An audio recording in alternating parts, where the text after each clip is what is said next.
Kryeministri Edi Rama nga konferenca vjetore e Komisionit të Bllokut Lindor në Berlin ka kërkuar që procesi i integrimit të vendeve të Ballkanit Perëndimor në Bashkimin Evropian të mos varritet pafundësisht, duke theksuar se rajoni duhet të ketë më shumë mundësi për të përfshirë gradualisht në strukturat europiane.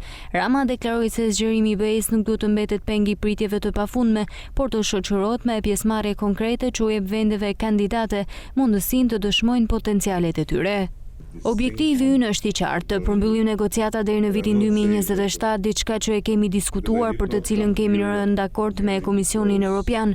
Për Shqipërinë, antarësimi nuk ka të bëjë thjesht me hyrjen në një klub, ka të bëjë me transformimin e shtetit tonë, institucioneve tona dhe mënyrës tonë të menduarit dhe kryerjen e transformimit më të thellë demokratik në historinë tonë kombëtare, duke e garantuar që më në fund një herë në historinë tonë jemi aty ku njerëzit duan të jenë, jo aty ku vendos historia që të jemi.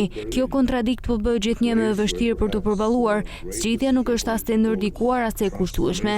Na futni në arkitekturën e strategjike të Europës tani. Na jepni vend në tryezë para se të na jepni veto, na jepni pjesëmarrje para se të na jepni komisioner, na jepni përgjegjësi para se të na jepni ornamente institucionale, dhe më tej hap pas hapi na futni në bashkimin energjetik.